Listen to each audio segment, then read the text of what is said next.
Welcome to Bricking the Block, and today we are continuing our countdown of 2024 with the top 10 sets of 2024. And we are kicking things off at number 10 with Hagrid's Hut.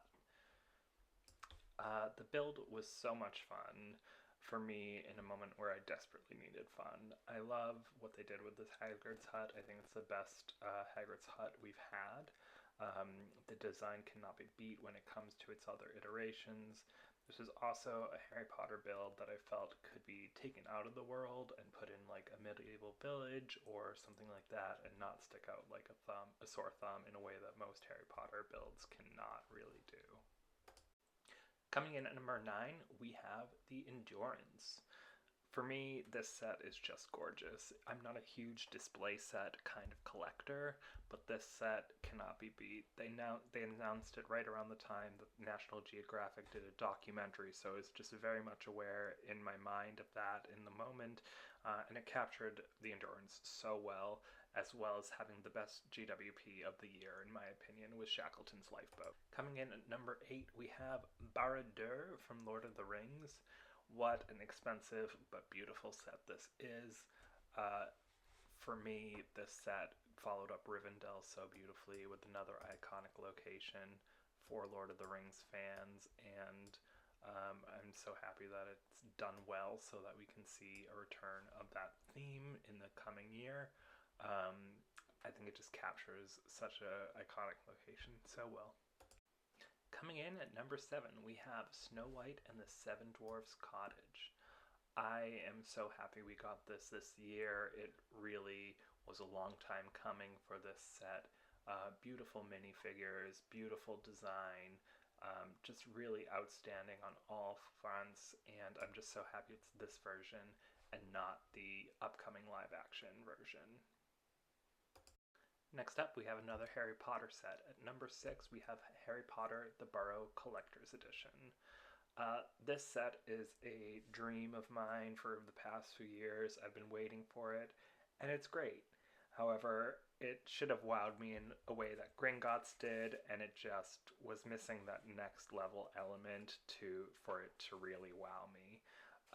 It was 100% the next step up for the Burrow sets that we've got, but missing that X factor that makes it a truly incredible set that is a do not miss event for this kind of time slot of Harry Potter, which really bummed me out. What would it have taken? Maybe including the wedding and the duel in the shallows in the swampy area. More spaces in the house, a bigger house. I don't know. I can't put my finger on what it was missing, but it was definitely missing. Coming in at number 5, we have LEGO Friends Castle Bed and Breakfast. This is the most underrated set of the year, in my opinion. It's absolutely gorgeous. It reminds me of the year before, the Botanical Garden. Just LEGO Friends really stepping it up. I love Victorian architecture, and this set really just fired on all cylinders. It's the most fun I had building this year with interesting build techniques. It was pretty easy to finish off into a modular, and so I loved it, and it earned its place on the top 10 list for me for sure. Next up at number 4, we have X-Men The X-Mansion. Okay, this one I just finished building, and despite everyone saying how it was too small, I really, really enjoyed the build experience. The big caveat to this is, as I was building it, I added an attic and 4 studs in length and 1 stud in height to the first 2 floors. But still, the overall layout and experience was excellent. It was great to get all those minifigures. I love the modular element of it. The experience is great. I do wish we got Cerebro as its own space. I do wish there was a Jubilee and Nightcrawler and Mystique minifigures, but I hope we get them in the future. All in all, I'm not too upset with it, and it earned its spot at number 4. Coming in at number 3, we have Dungeons & Dragons Red Dragon's Keep. I'm not a D&Der, but I want this set. I still don't have it because money, but I've loved everything I've seen about it, and I've been longing for it. And I must say that once I saw it in person, it really took my desire to have it to the next level. And when you combine it with the top-notch CMF line we got this year earlier for D&D, it's been a great year for D&D fans, and I think this is also just a really great addition to Castle as well. So I'm grateful to have this in this year. Coming in at number 2, we have the Midieval Town Square. I love this build so much, and I think it's a perfect companion to the Lion Knight's Castle. So many fun Easter eggs like the Lion Knight's Castle. It's a classy and modern take on the theme and the idea of a medieval village, as opposed to a direct remake of the former medieval village set. Like El Dorado Fortress was more of a one-to-one remake and wasn't as successful. I love the storytelling within the sets. I love the tapestry, everything about it, and I love having Castle set in the year, so I was grateful to have it. Here are the sets that just missed the list for me, the honorable mentions. First up, we have Jabba's sail barge and the Sarlacc pit.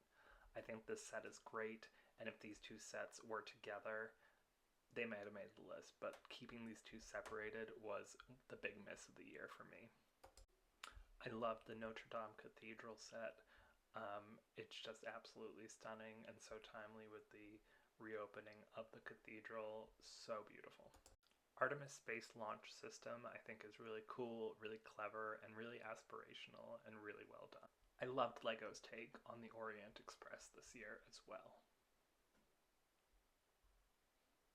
Glinda and Elphabet's dormitory set from Wicked was an absolute delight to create. I love that it folded into this display model with the bottle and the rose and the Glinda's luggage, and I think it's just a really great set. But it gets points knocked off for not including extra heads, and the number 1 set of 2024 for me is Wicked, Welcome to the Emerald City. My favorite set of the year was this Emerald City set from Wicked movie. I loved the movie. It was my favorite movie experience since Titanic. I have a long history with both the stage show, the book, and also The Wizard of Oz itself. All are very important to me. So once I knew we were getting these 4 sets and the trailer for it came out in Lego form, I was over the moon. I have some issues with the size and pricing of some of the Wicked sets, as well as I understand the desire to experiment with one of the sets, but acknowledge that for me it felt like a waste of one of the theme's only 4 sets. But the Emerald City really knocked it out of the park. This was the best of the 4 sets and really captured the magic of the Emerald City section of the film. What I most loved about the build is that it was the only LEGO set this year that immediately sparked my imagination and had me pull out all my green bricks and start building on and extending the world as soon as I finished the build. Part of this is the size deficits of the piece and what I wanted it to be in my mind. Part of it was the IP and having ideas of what else Elfie and Glinda might encounter in the Emerald City. Ooh, a newsstand. I could repurpose the Ministry of Magic to be more towers. It lit the fuse of imagination, and isn't that what LEGO should be? That's why it's my number 1 of the year. I hope to get another copy or 2 of this set and further expand my Emerald City world, which I've already done an expansion of, but it's my number 1 set of the year. I really think they knocked it out of the park. The mini dolls in this set are outstanding, as you can see if you watched my top 10 minifigures of the year video. And those are my top 10 sets of the year. Thank you so much for joining me. Please like, comment, and subscribe below, and we'll see you next year for more LEGO sets.